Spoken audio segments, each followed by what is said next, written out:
Hi, it's Nell, and today I'm going to tell you about my crazy, wacky, rambling succulent Seneci talinoides cylindricus, also known as narrow-leaf chalksticks.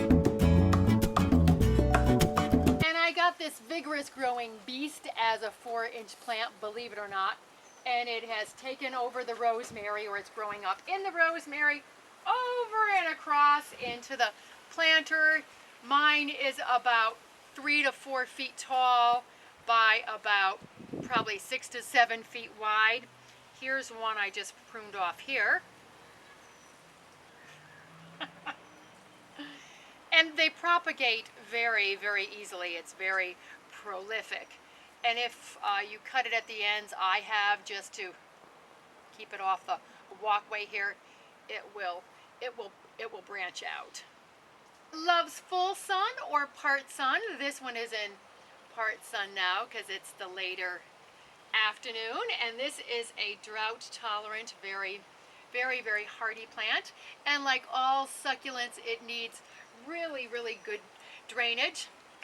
And the only thing I do to feed it is I compost it about every other year, only because I'm composting the rosemary. I really don't want it to grow anymore because I really do prune it a lot. And it's cold hardy to about 15 to 20 degrees Fahrenheit. It goes a little colder than some of the succulents I've shown you in my garden. And there's actually a lower version of this. It's more of a blue-green. It has fatter, thicker leaves, and it stays more compact. And just be careful when you prune it, because it does release a substance that's very sticky. It's not toxic, but it's just extremely sticky. So if you're pruning it for the first time, you're like, ooh, it's just the sap. Now we're in the backyard, and this plant was grown from like 2 cuttings from the plant that you just saw out in the front yard, and it really filled in. I've had to cut away some of this too. This actually is a very fast growing succulent. I found some of them are much, much slower growing. This one grows like crazy, and it does get little white flowers. It's pretty insignificant. They come in the winter, springtime, so it's not really one that's grown for its flowers, but it does beautifully in containers. You just have to be careful because it'll take over. And the pencil cactus is doing fine. It's growing just fine with the Seneci.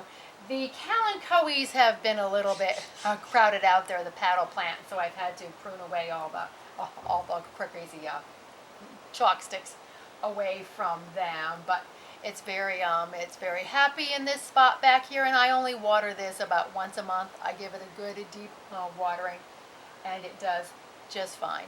In this pot, I do top dress with worm castings, my favorite soil amendment, every spring because it's in a container. And I did a little experiment for you here. I've taken 3 of the leaves and I have put them into a succulent mix and some perlite to see if they will root. I'm sure they will because they're succulents. Not that I want any more of this plant. I've given so much of it away, and I've composted so much of it. It grows like crazy. But by the time I post this video, these should be rooted, so I can give you an update on them.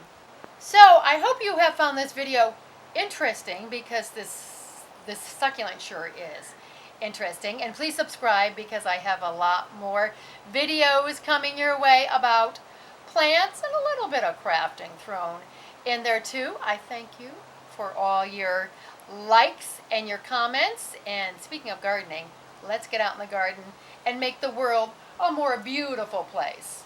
I thank you, as always, so much for watching. Bye!